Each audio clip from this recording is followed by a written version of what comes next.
All right.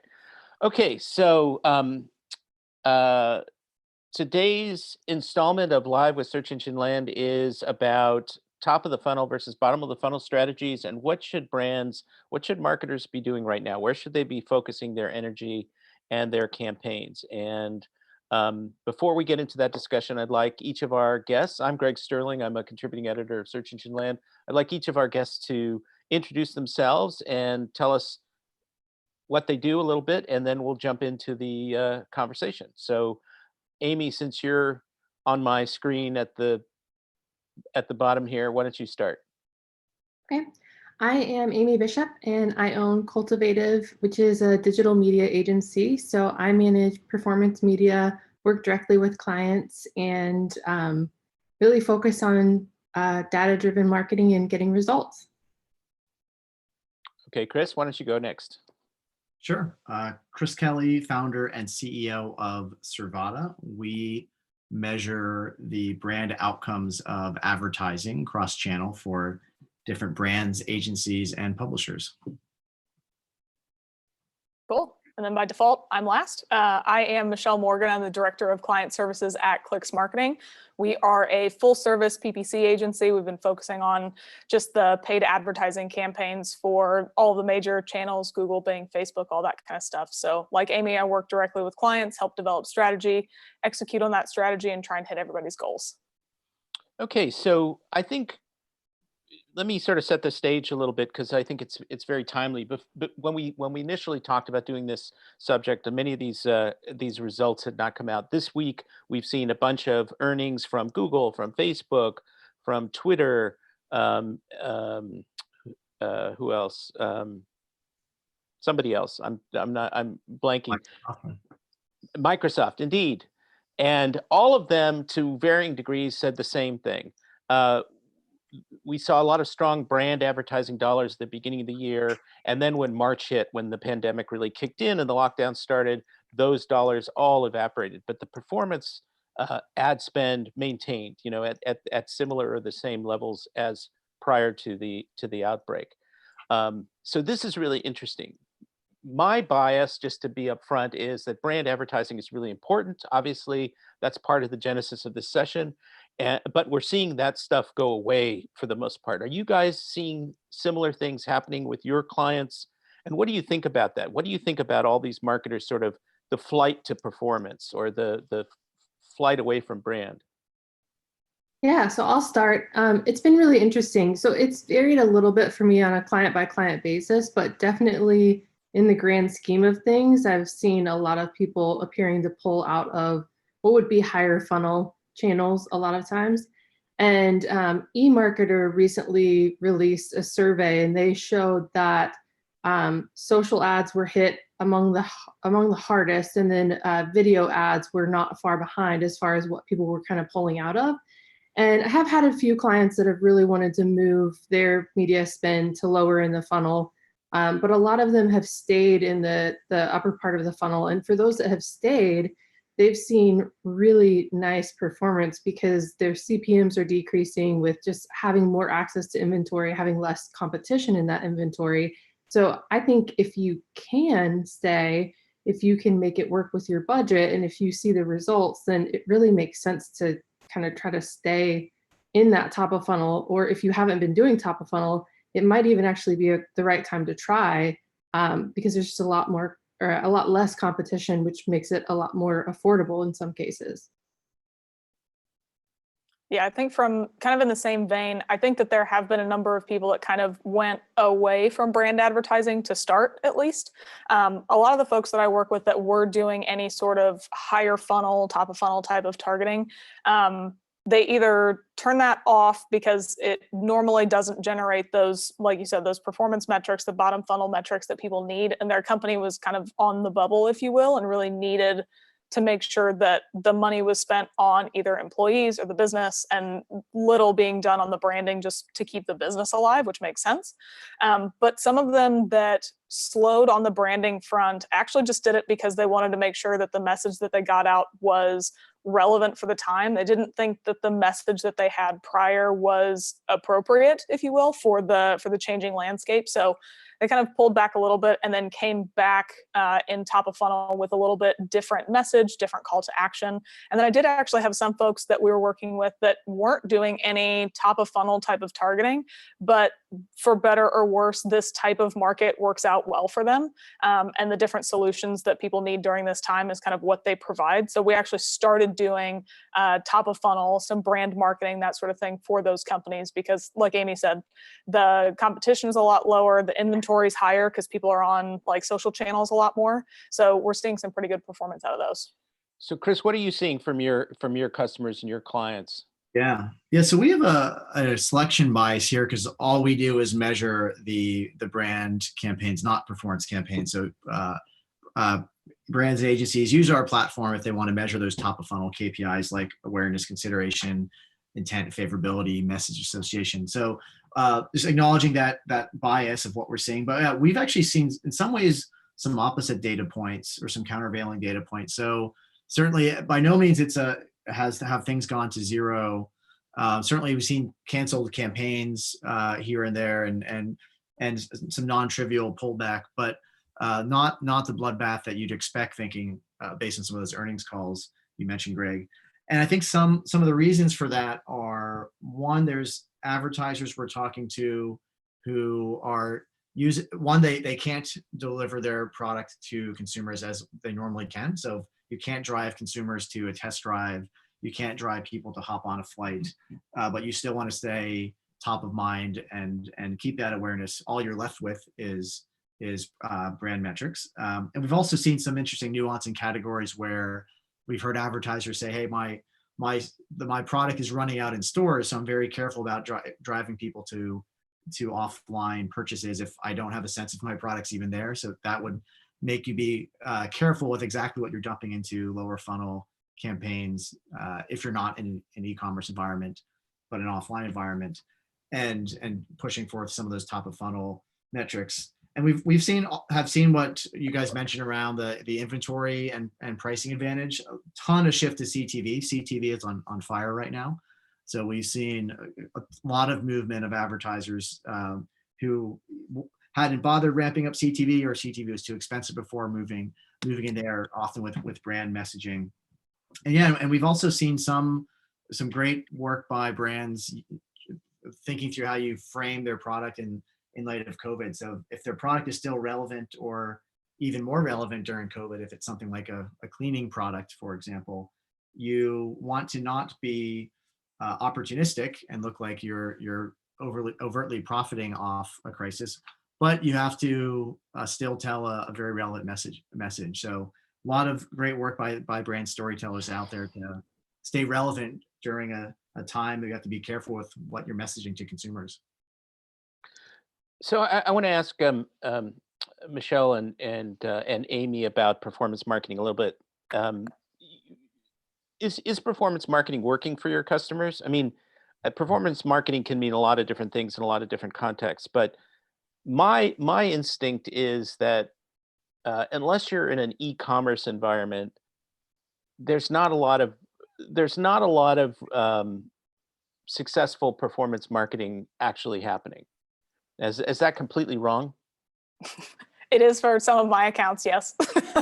Fortunately for them, unfortunately for you, that yes, that is incorrect in some ways. So I think that so we do a lot of work with B2B companies, and those are kind of the folks that generate leads. There's a longer sales cycle because there are a lot more stakeholders involved, and you would expect that those would take a hit during this time. And they did. Things slowed down a bit when everybody shifted to remote. I think there are a lot of people who, unlike myself, have been working at home for 8+ years. So I know what work from home feels like. I think a lot of people really needed to take the time and shift and figure out how their teams work. But we've been doing it now for a month. And a lot of those lower funnel performance campaigns for some of those B2B folks that you wouldn't expect to perform well still are. And if anything, there are some areas where the sales cycle from lead to close has actually sped up quite a bit, because that's just for whatever reason, they either really need to get a solution in place, or maybe they just realized that they were having too many meetings, not enough emails, something like that. And things are moving along quite a bit quicker than they have been.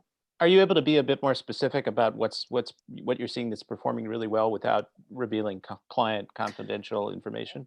Yeah, so a lot of it ends up being SaaS solutions, so software as a service. People trying to find a software for their business or a solution, something like that, whether it ends up being used by their customers or by their employees. So lots of different SaaS solutions we have on the docket right now. Yeah, so people with immediate needs that are trying to solve problems around B2B. So is there a big distinction, Amy or Michelle, between B2B and B2C in this area? I mean, are the B2B performance campaigns working, but B2C maybe not as much, or is that incorrect? For me, it has really depended on how they can do business and if they're able to do business without being in person. So like education clients, we've had a couple education clients that have shifted to kind of doing things online, at least for now. So you can go ahead and you can apply and you can know that the first semester is going to be online no matter what. And so that hasn't really slowed down at all. In fact, that's actually picked up a lot. And I think that could be potentially people looking for new opportunities if they're out of work right now. People potentially looking for ways to secure a better future while they have a little bit of downtime. So that's done really well. And then I have a couple B2C clients that, without saying too much, they have to go somewhere in order for the business exchange to happen. However, that person that they will deal with will be behind a glass wall. They'll have everything so that it's completely touchless. And so we've messaged that in ads. And when we messaged that in ads, we saw a major pickup in the way that it performed. So it's almost like if they can get that certainty that they can continue to do what they need to do without being in contact with somebody else, then they're still interested. But in a lot of cases, similar to what was mentioned earlier, where we have folks that are either working with different distributors or, for instance, one of my clients, they work with different auto dealers in different locations, and they don't necessarily know which of those locations are still open and which ones aren't. So they're trying not to spend very much because they just really can't guarantee that the places that they're sending those people to have availability or are even open right now. And then I also work with a couple residential companies, and those are still really doing pretty well as far as interest goes, and people are still filling out lead forms. However, they're saying when people are reaching out to them, they're saying, hey, I want to get on your books, but I don't want to get on your books for like the immediate future. I want to schedule something out. They don't want somebody in their house right now. So it seems like there's still demand there. And some of that also kind of depends on where that person is right now in their life. So like for people that are spending a lot of time in their house and are realizing that there's something uncomfortable about their house, they're starting to think about making those plans for how they can change that comfort factor, but they don't want somebody in their house right now. And then similarly, like for where somebody is with their career right now, or if they're out of work, they're trying to make plans for how they can change that in the future, because some people do have a little bit of extra time on their hands right now, so they can start to make those plans. But I would say on the B2C side, even though those leads are coming in, they're not necessarily as warm of leads as what we would typically see where somebody's ready to do something right now. On the B2B side, we saw the same slowdown that Michelle mentioned when everybody kind of first started to shelter in place. It was like really right around like March 15th timeframe. We saw quite a bit of slowdown. And then we started to see things pick up. And what we really saw was that we didn't get as many tire kickers. So the leads that we did get seemed to be much more intent on moving forward. So it's actually been kind of good in that way, but we have seen a little bit of a decrease in search volume on the B2B side. So we're getting less volume, but the leads that we are getting seem to be warmer leads. And on the D2C side, it's the opposite. And More Amy, volume. Go ahead, Chris. So I was just going to ask a question. Amy, do you see a regional bias in that data, or consumers or B2B leads behaving differently depending what part of the country they're in, where there might be a different narrative in that region about the shutdown? Yes, yeah, we definitely have, not so much on the B2B side, but definitely on the D2C side. And there's definitely certain areas in like the residential types of businesses that people are much more firm on not wanting somebody in their house right now. And that depends both on kind of how bad things are in that region, but also demographics of that region, because regions that tend to have kind of elderly populations, like they're not having people in their house right now, which is for the better. So let's talk a little bit about messaging, because you guys have sort of raised this in a couple of ways. And I want to come back to channels and other issues, but in both the brand campaigns and the performance campaigns, what are you advising? What are you seeing around messaging? And Chris, maybe you can come in from the consumer side. What do consumers want to hear? What are they interested in hearing from businesses? So anybody can respond to that. Maybe. Sure, I can start. And your article yesterday, Greg, covers some good data about this, around what consumers are saying they want to hear from brands about, that they're taking care of their employees, that they're taking care of their supply chains, etc. So shout out to your article, which was based on your data. So it's really shout out to yourself. the 360 shout out. There's other data you mixed in though, so I'll shout out those other data sources you got as well. But yeah, what we're seeing, that we have this is a B2C lens, so our customers are almost always consumer brands versus B2B brands. There's some exceptions, but we're basically used for consumer marketers. And yeah, it's very different by vertical. It's hard to find generic themes in the data. You have to really look by vertical or category, because if it's a vertical that is still alive and well, like CPG, where people are still buying your product maybe at higher rates, versus a vertical where people want to buy your product, but there were some production issues, like in food and beverage with some of our alcohol brand customers. If they had to shut down production for a period of time, that impacted how you message, versus a category where you simply can't buy the product. If it's illegal in your state to consume the product now, because you have to go in person to consume it. And it's something we're keeping an eye on, that we had flagged to us by many of our customers in terms of messaging, is this concept that we call kumbaya fatigue, which is the way of thinking of a lot of people have seen the snarky YouTube highlights of people making some YouTube video around every brand message is the same right now, with the somber piano music and then all in this together language, and then somehow tying it to the brand. And I think that a lot of those campaigns worked and were effective on a standalone basis of showing a positive brand message and moving favorability. The question a lot of our customers had was, but if everyone takes the same approach, do consumers get tired of that? Do they get tired of that same "we're all in this together" message? And the data is not conclusive yet, or something we're keeping an eye on. My hunch is there will be fatigue around that if every brand only sticks with that messaging for another month or so, if they're just trying to tell a favorability story about that we care for people. So I think the most innovative brands are starting to move beyond that, where this together messaging is starting to frame how their product is more relevant to people's lives. And we've seen some touches of humor start to work. So something I've observed as a consumer, so Burger King is not one of our customers, so I'm not speaking from any inside information, but I saw some good creatives from Burger King that took, forget the exact TV spot messaging, but it was around, they had this phrase around being a couch patriot, I think was their framing. And they said, hey, and it was lighthearted, but not disrespectful. So they said, you're not a frontline worker, so your job is not to save lives. Respect to those people. Your job is to sit on your couch and eat Burger King, and we'll deliver it to you through our delivery partner. So there's some examples of people framing their product in a relevant way. It's definitely a message framed in COVID, but it's clearly stands out. So I think we're going to see a lot more of innovation. I think creative shops are pretty busy right now trying to tell their story and and take that approach. Amy, what does your cat have to say about all that? She was prepared to give her input.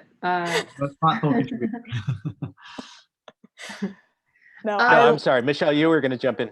I was gonna say, I loved that Burger King commercial because I saw the same thing, and I thought that kind of did exactly what needed to happen, which is kind of what I've been telling anybody who's doing any sort of, at least branding, if you're doing any sort of bottom funnel and you need to lean into the type of COVID messaging, that sort of thing, is to don't just talk about yourself. It's great that you are here for all of us and you're in this fight with us and all that kind of stuff. But like, I'm still seeing an ad and I still don't want to be pestered by you just to continuously remind me that we are in a worldwide pandemic. And I think a lot of that fatigue of those type of messages is also because there's nothing else behind it other than, man, everything sucks right now, right? And we're all in this sucky time. Like, there's no takeaway, there's no next step, there's no forward-looking piece to it.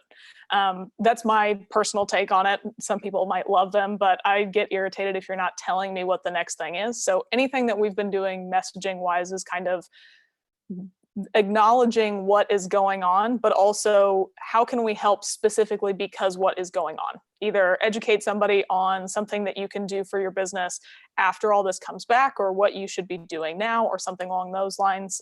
Completely agree that it needs to be something that's actually has an action item to it and there's a takeaway, as opposed to just being any sort of high level we're in this together sort of message, because that doesn't really seem to work. And one of the things that I know we talked about in previous discussions is just around making sure that it's something you can actually deliver on. My biggest pet peeve right now is Charmin with its bears sitting on the couch telling me that they're here for me when I haven't seen Charmin in the grocery store for months. So it kind of goes back exactly what you were saying, Chris. Don't throw out a message if you don't know your product is on the shelf or not. So just as the other high level takeaway is, whatever you're messaging in your ads, make sure that you can confidently back it up every time, every region, no matter who sees it, time of day, doesn't matter. Because there's nothing going to be worse than somebody already seeing your message that leans into this. You're telling them that you can help solve a problem, and then they go to take action on it and realize that they can't because you're not actually there for them to help them solve this problem. So I think those are kind of the two biggest things. Make sure there's something that you can give them and you can actually deliver on it. Or if you're intentionally not delivering, one I thought great messaging that someone did around don't use our product was Uber. And Uber is one of our customers. We can't say anything specifically about them, but what was out public information people saw on their TV spots, the tagline was "Thank you for not riding Uber." So they actually lead into, hey, this is a message specific to us. We understand our role in the crisis. So that as a consumer, I thought that was good creative to see that. Thank you for not using our product messaging. So that was clever. Yeah, and I've seen some studies. I cannot remember who produced the study now, but it was about how people are leaning on social and leaning on streaming to kind of get away from what they're seeing in the news. They're reading the news, and then when they're not reading the news, they don't want to be constantly reminded of the situation that we're in. They want to be able to kind of relax and just have that kind of release time. And so just kind of being careful about constantly reminding people, like Michelle said, but then also I think with those spots that are really like pulling on the heartstrings, I think you have to be really careful with that, because I saw a meme at one point that said like, donate PPE or donate money to hospitals. No, but spend $1 million on a commercial spot thanking nurses. Sure, we'll do that. Yeah. And so it's like, you have to be really careful about what you're saying and what you're doing, because consumers are really savvy about putting those two things together. And if you are out there doing things and you want to message that, then I think that is really cool and really interesting, and people will remember that. But kind of like Michelle said, as somebody who a lot of times leans more toward performance marketing, I like to know that what we're doing top of funnel is going to be able to be connected to what we're going to do in the next step and the next step. So really teeing people up with, you have a problem, here's how we can help you solve it. And then that creates a natural path for us to continue to help them solve that problem. And if you use an ad at the top of the funnel that's just kind of general and it speaks more about who you are than what they need from you or what they can expect from you, it doesn't help create natural next steps for you as a brand or for them as a consumer. So I really lean toward ads that are more helpful and more consumer centric versus here's the message that we want you to think about us as a brand. Can you illustrate that, Amy? I'm putting you on the spot a little bit. That sort of full funnel approach that you're describing. I mean, are you doing that now with somebody? Yeah. So like, for instance, if there's a problem that exists, let's use one of the education clients for an example.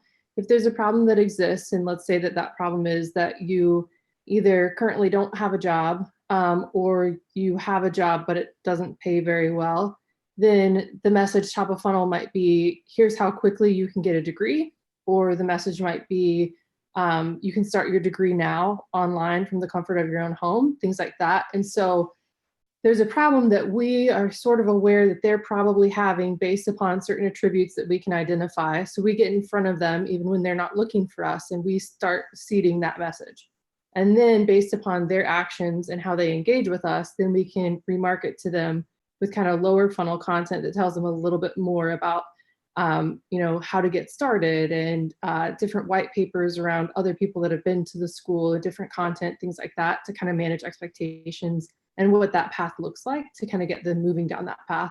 Versus if we used an ad that just said something like, we're in a crisis and we're here for you. That doesn't really tell me anything.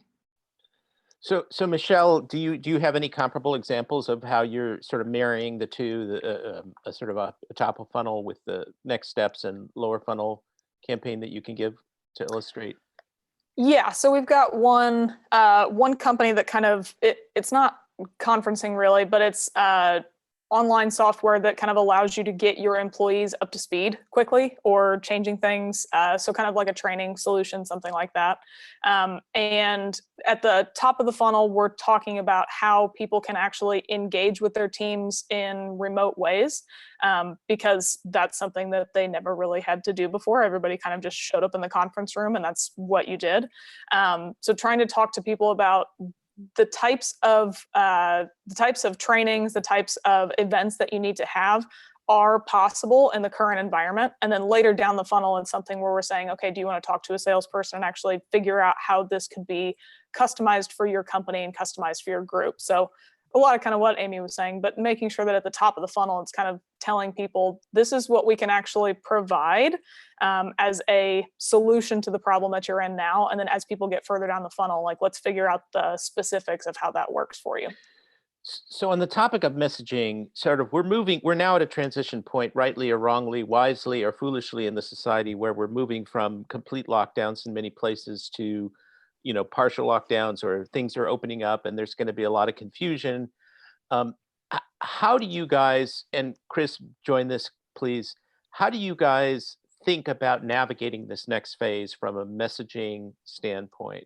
Like, what is that going to look like? Before it was, we're all in this together, and then people sort of got cynical about that message, and people are backing away a bit from it now, as we heard. But what happens next around messaging, top of funnel, kind of stuff?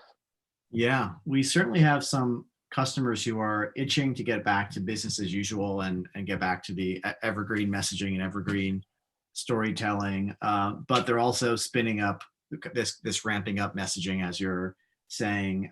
The data is not in of whether it'll work because it hasn't started yet, and we haven't even seen that creative yet. So we don't have too much color on what that'll look like. I think, again, it'll be very different by category. If you're a category that has stayed neutral or sped up, you have a different conversation with your creative agency than someone whose your product went to zero if you're in travel or something, and you have to slowly ramp back up.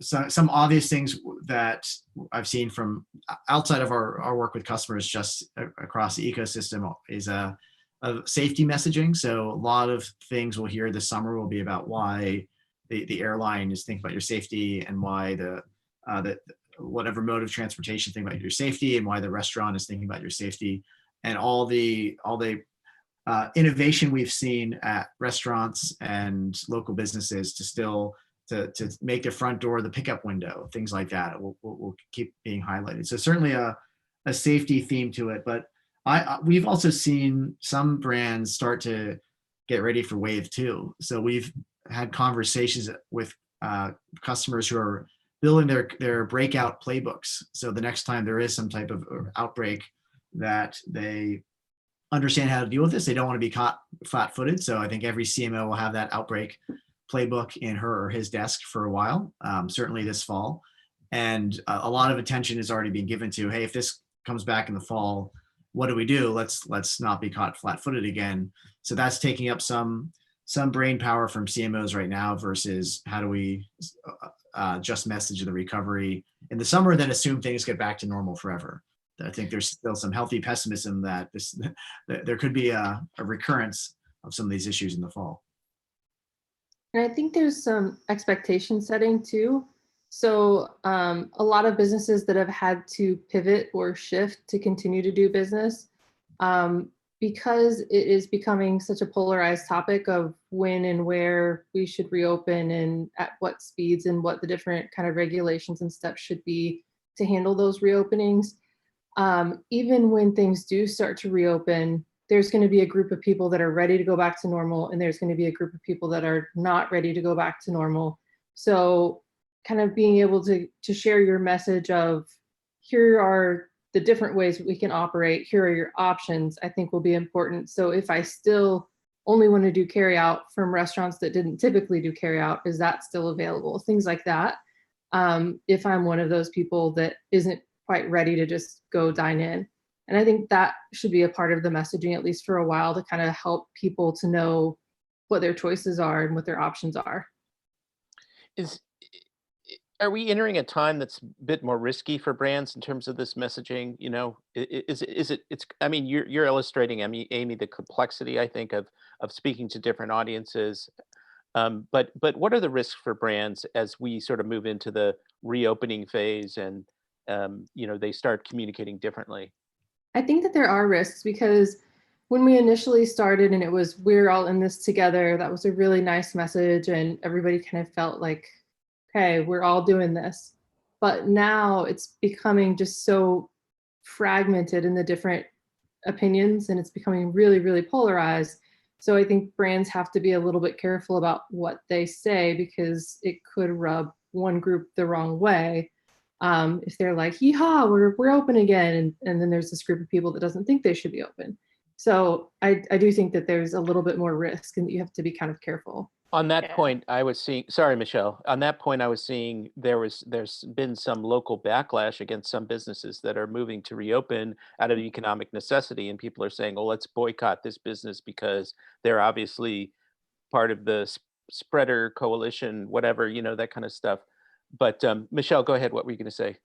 I was going to say, I feel like if we remember back to times when things were normal and there were bakeries that refused to make LGBTQ cakes, this is going to be something similar to that because it's something where it's a little bit based on geography, something like that, but a lot of it is because there are all sorts of groups of people all in the same geographic region, and they have different opinions about what you should and shouldn't do. Neither one is right or wrong. History will decide whatever it is. But I think that, like Amy said, it's something where you kind of need to see if you can find a lane where you can fit in the middle, but there really might just be a little bit of brand playing into it of what company are you? Are you going to lean into the type of people that you are at your ownership level? Maybe you are the type of person who's yay raw, we're opening back up, and you'll probably find new customers because they are paying attention to you because there are people in your community that are like that.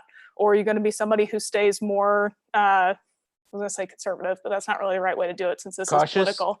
Cautious. There we go. Trying to be more safe, trying to be more cautious, and really leans into that messaging and keeps things closed. There might just have to be a point where you make the call and know that you're going to alienate some people one way or the other. It's obviously best if you can have the widest range of audience and make sure and try and speak a little bit to both of them. But if it really comes down to it with, like you said, economics, if you really have to reopen your business economic wise and there are people who are mad at you, that's just what you had to do to keep your business afloat. If you can keep it closed and there are people who really want to eat there, then sorry, I can keep it closed. And I think that's the right thing to do. And you're going to make some people mad. So I would say we also need to go into this knowing that you need to do what's right for you, either because of your values and your leadership's values and your employees' values, or if it's an economic side of it and you really need to lean into it. Do what is right for your business. Trying to pander to everybody usually means that you're talking to nobody. So I would also say try and keep that in mind too.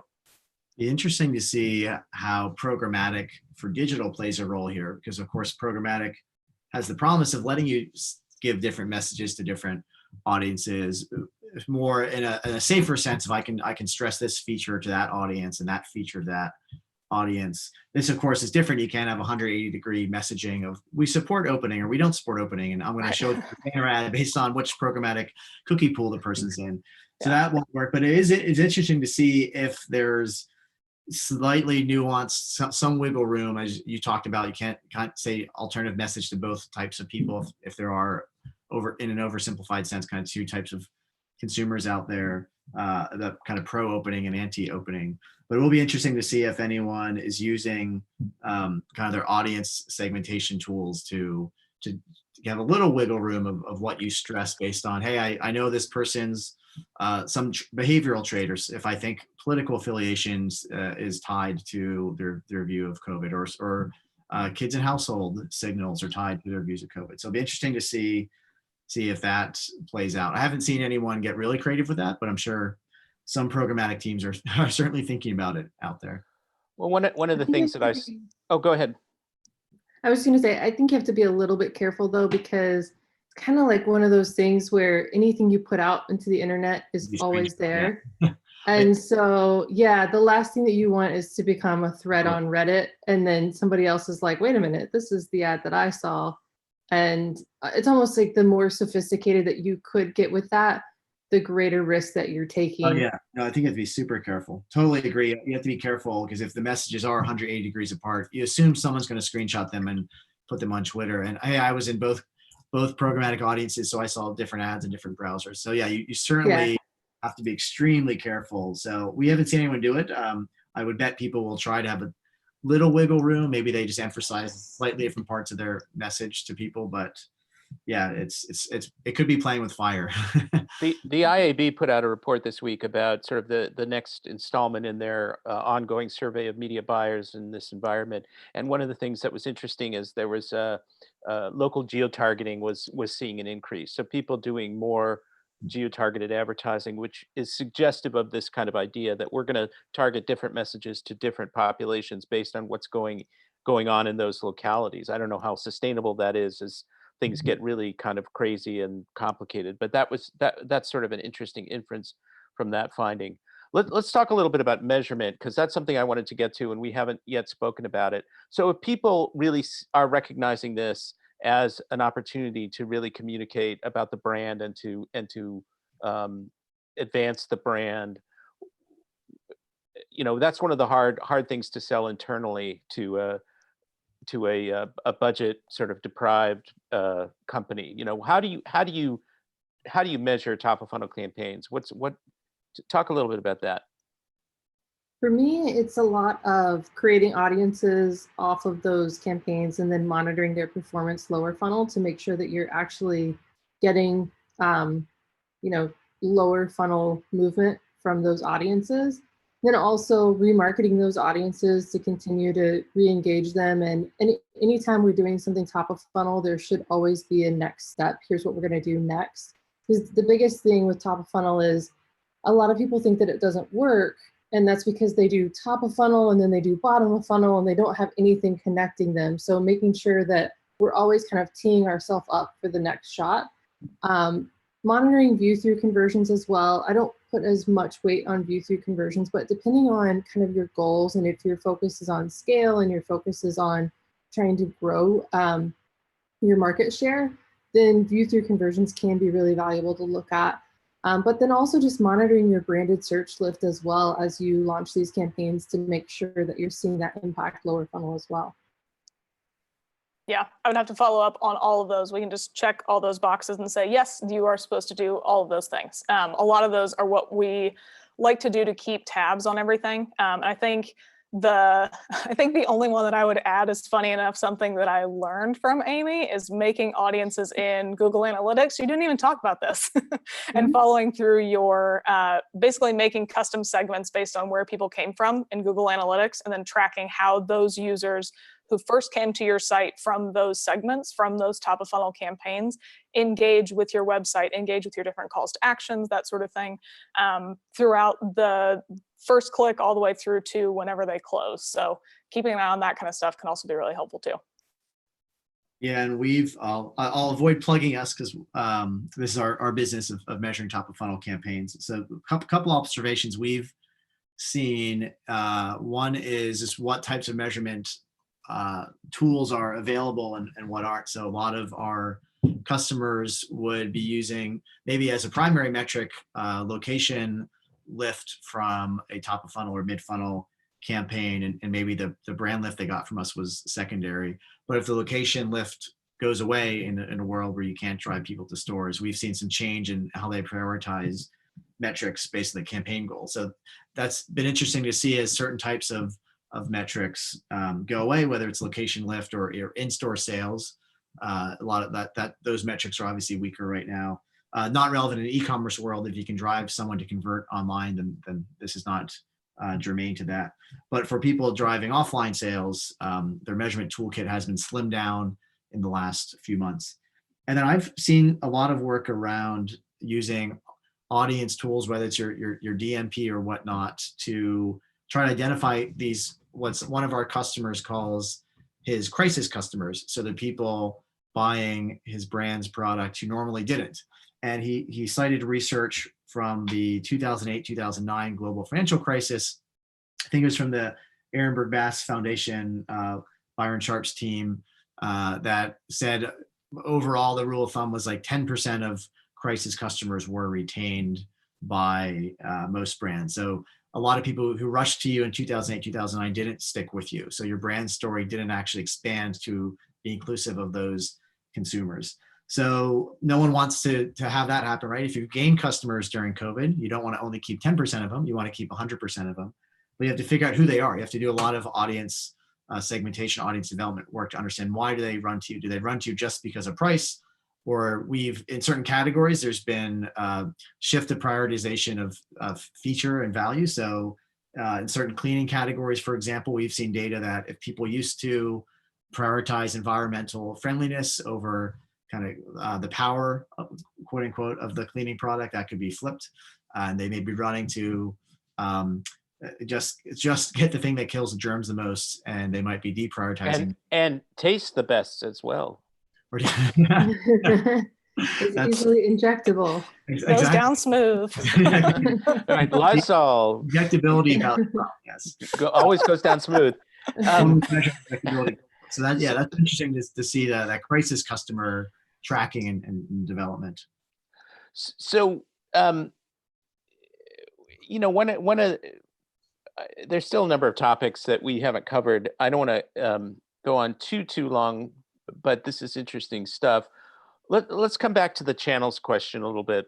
So all of you alluded to different channels, social media, connected TV. Where are the best channels right now for brand marketers, top of funnel campaigns? Just if you had to recommend particular sites, particular channels, where would you say people should put their ad dollars? So now and into the immediate future. I would say right now there's definitely a case to be made for digital video. There's a lot of people that are either looking for a connection or they're just kind of looking for entertainment. There's a lot of different reasons that people are starting to gravitate toward video. If you take a look at Google Trends and you do different searches for different YouTube searches, you can see how there are certain categories that are just skyrocketing right now. So taking a look at that, seeing if there are problems that you can help solve in those categories could be a great place to start. But it also doesn't just have to be video on YouTube. Instagram and Facebook are great places to run video as well. And just generally speaking, across Instagram, Facebook, and YouTube, I've seen where there seems to be a higher amount of inventory and a lower amount of people, lower amount of advertisers that are competing for that inventory. So that's where we've seen the really big decreases in CPMs, CPVs, which are leading to lower cost per leads or better return on ad spend.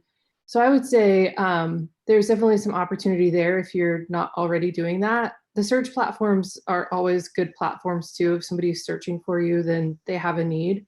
That's not so much top of funnel in a lot of cases, but there are some higher funnel, more informational searches that you can go after if you have the content to back it up. As far as LinkedIn, I haven't really seen the cost decrease there, and maybe that's because, as both Michelle and I mentioned, seems like B2B advertisers are still doing fairly well. So maybe there's not been that decrease in competition as much on that platform.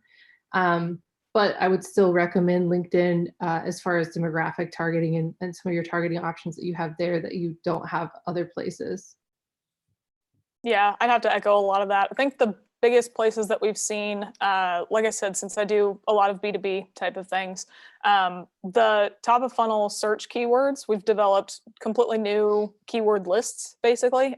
Things that might have been negative keywords in the past are now can be used in the right campaigns if you have the right content to back it up, basically. Not driving users to something to get a demo or a free account or anything like that, but actually just trying to help be educational because they have a need, they're searching for something, they're trying to learn, just making sure that you are the source of where that comes from.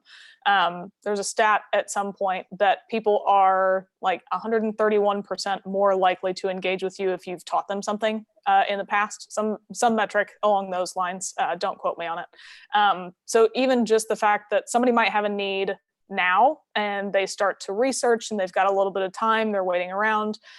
Maybe they don't actually end up getting ready to purchase anything until 6 months from now.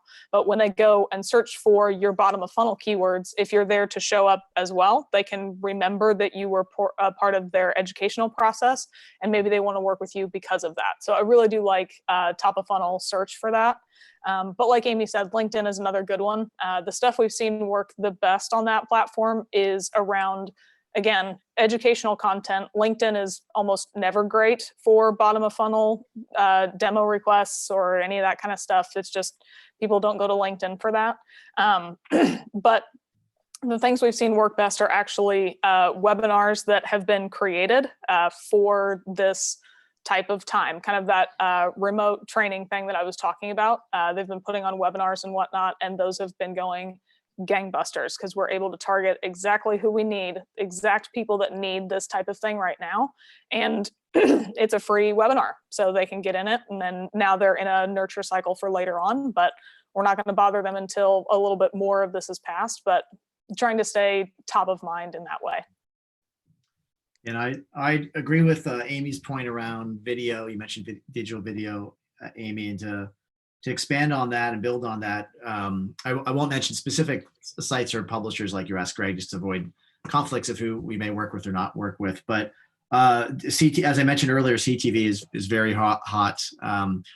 Before COVID, I say we probably had a 5x increase versus last year in the number of requests to measure CTV campaigns versus the same time last year. Now it's probably like 10x, and we're really seeing this converged video movement that was happening be maybe amplified by COVID. So we would often work with brands that had a digital agency, and we were asked by them to measure the brand outcomes of the digital campaigns, and then a TV agency, and they're asked to measure the outcomes of the TV campaigns.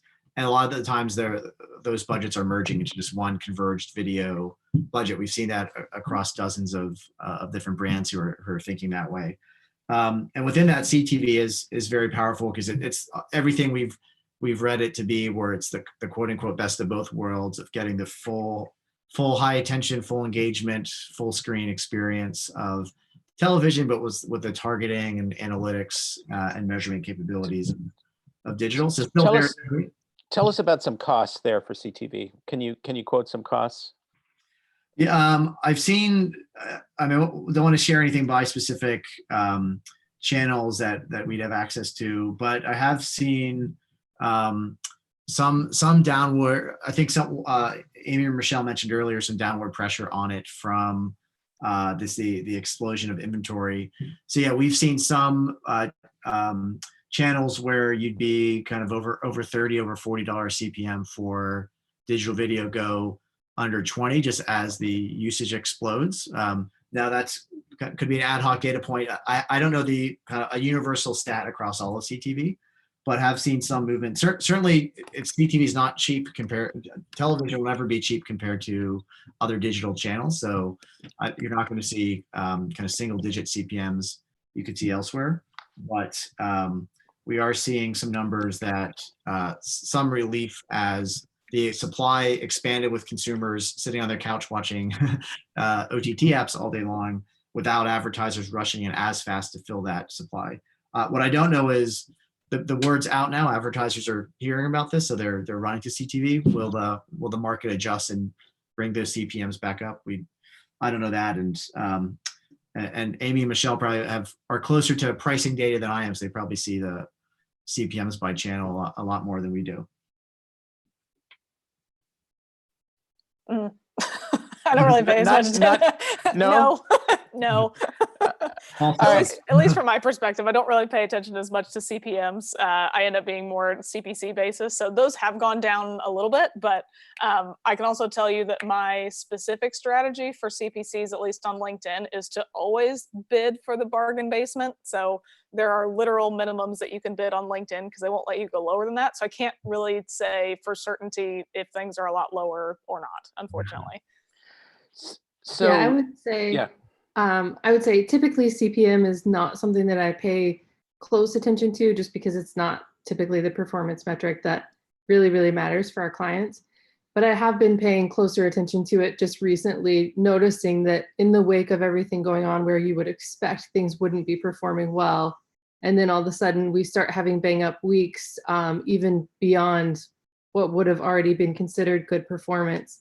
I started to monitor those and started kind of looking at those week over week and month over month, just to try to get a sense of what was going on.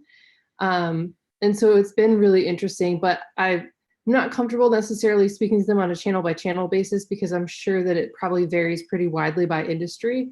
But it has been really interesting to see. And I would say, I would expect, that TV is going to be more expensive than anything digital, but still, seems like it's a good opportunity in the current time frame. And I think what'll be interesting is for the people that it's working for really well right now, when that inventory shifts and changes, is there a way that they can take their learnings from TV and continue to make that work, or are people going to be started to be priced out of it?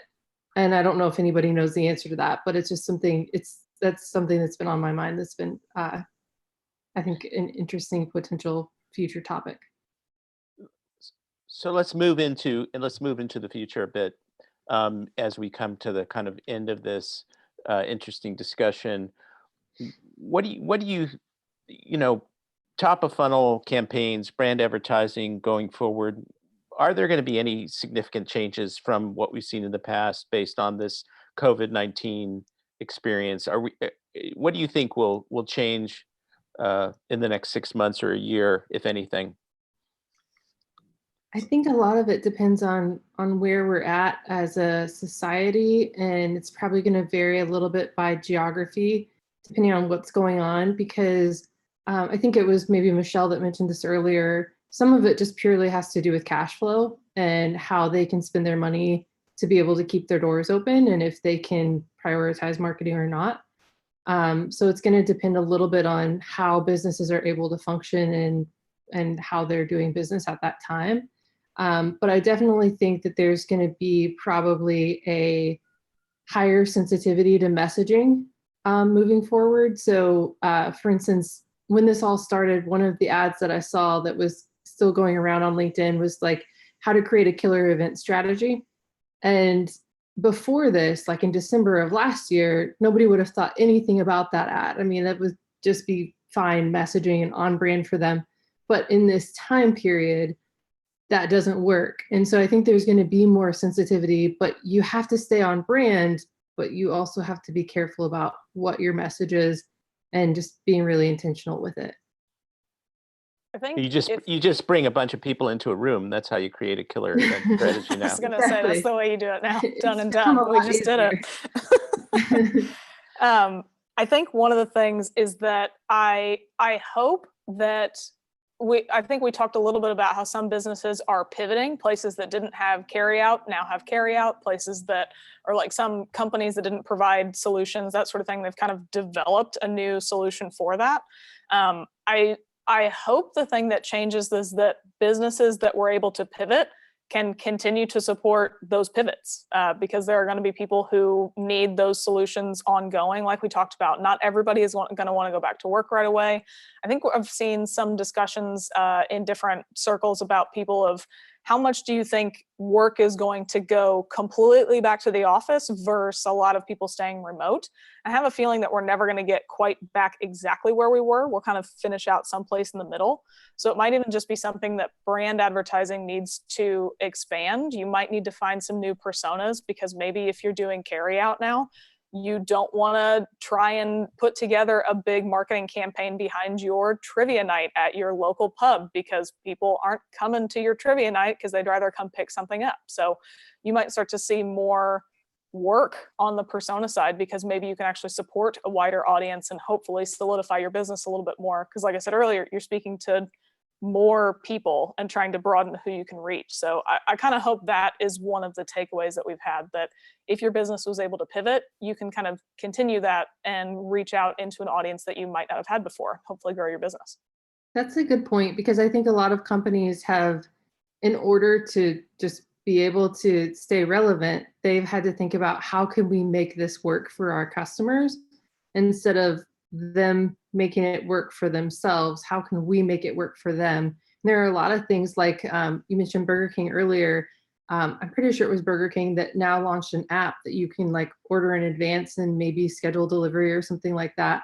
And it was really neat to see the way that different companies were pivoting to make it work for their consumers and really taking that consumer-centric approach.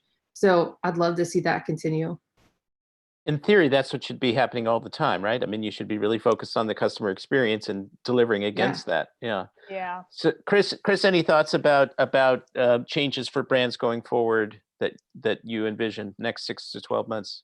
Yeah, I guess I'll frame that differently. I think the next 6 to 12 months of decisions will be a very important lesson that we may not learn for years, unfortunately. Because if the number one macro thing I'm keeping an eye on is how CMOs and really behind them CFOs are thinking of marketing investment during a downturn, and whether they learned any lessons from 2008 and 2009. And that's kind of the fundamental question you framed this whole conversation with, of how do you think about brand versus performance? That pendulum of spending $100 on, you have $100, you break it up between brand and performance, and how do you do that? And a lot of, we've heard for years during the good times how CMOs would say, oh, we made a mistake in 2008 and 2009 by cutting brand, and we cut our top of funnel, and we accidentally repositioned ourselves as the low price point brand, and we accidentally positioned ourselves as a discount brand. We overly relied on performance to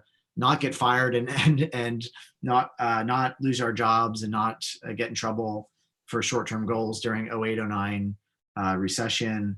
And that hurt us for years down the road because we told the wrong brand story and we didn't fill the top of our funnel. And I've heard a lot of people have opined on this and commented on this over the years. So now it's happening again. So I'm very curious how CFOs and CMOs are going to react to this. Are they going to have this rush to performance to hit this quarter's, if they think that helps hit this quarter's number, or are they going to understand kind of the longer term impact of it? And it's interesting because this was already a conversation. You guys have probably seen this narrative was bubbling up towards the end of last year on some earnings calls. Like Old Navy came out on an earnings call and said they overinvested in performance and underinvested in brands. They were shifting to more brand dollars. Adidas had a big article and some press around they overinvested in performance and underinvested in brand. It was already a topic and starting to become heated debate in many conversations we've had. And now it's exacerbated by COVID. So yeah, I'm really interested to see how budgets will shift and whether we learn the lessons of can't cut brand to zero, because then you're killing the top of your funnel and hurting your positioning. But I don't think we'll know in 6 months if people did that right. I think it'll take years, unfortunately, because that's the theory of brand building is there's a long-term benefit, long-term impact on some of these dollars spent. So I don't think it'll be all immediately clear whether the right choices were made. Okay, and Michelle and Amy, before we go, your best advice to marketers around top of funnel, bottom of funnel, kind of coming off of Chris's comments. Best advice. Let's see. Well, okay. Yeah, what just, you don't have to, it doesn't have to solve all the world's problems. You know, Oh, like come on. That's what we're here for. what are the one or two things that you would say that marketers really need, brand marketers, top of funnel folks need to be focused on right now? What practical advice, just to wind this out? Yeah, I'd probably say just if you can't, like we said, it comes down to a lot of just the bare financials sometimes, but I would not turn off top of funnel if you can keep it on. I think from the people that I've talked to, that is quite frankly the biggest thing people are wanting to know. Do we even keep it on? It's not even what do we do, it's do we keep it on? And from my perspective, yes. And even if you need to scale down what that ends up being compared to what it is in the past, or if you're trying to turn something on just to get a short amount of top of funnel stuff running during this, do some of the tracking stuff that Amy mentioned, specifically audiences, making sure that you're following them through to the different stages of the funnel. But make sure that you have your bases covered, I guess, is kind of the big thing. Have some top of funnel, but still be able to capture people at the bottom of the funnel and just break it up accordingly. I know that's not what everybody wants to hear, but you kind of need to do at least a little bit of both of them, in my opinion. Yeah, Amy? good tips. I would say, be careful with your messaging, watch your tone. And then if you haven't done top of funnel before and you're interested, or you want to do video and you haven't done it before, right now, even talk show hosts are at home. So there's just this openness to more raw, authentic content than there ever was before. And so I would say, don't be afraid to put together some videos and run those on social and see how they do. And then to Michelle's point, make sure that you're measuring all the way through the funnel, and make sure that if you're doing top of funnel, that you have connectors in place between your top of funnel and your bottom of funnel campaigns, so that you're not kind of losing leakage in the middle of the funnel, where you're not continuing to engage those folks. Okay. And Chris, unless you want to say one final thing, have you said what you want to say, or do you want to add one final Yeah, thing? I fully agree with both those comments, and agree with the brands need to be creative and thoughtful about telling their story, but certainly be careful and always measure what's working. So I think we're all aligned on Okay. measuring the funnel, like Amy All said. right. And in that spirit of alignment, I'll say thank you to all three of you. A lot of great comments. I wish we could have talked about even more stuff. There was a list of things that we didn't get to, but that'll be for another time. Thank you guys for joining Live with Search Engine Land, and we'll see you next time. Thanks for having Sounds us. good. Thanks. Thanks, guys.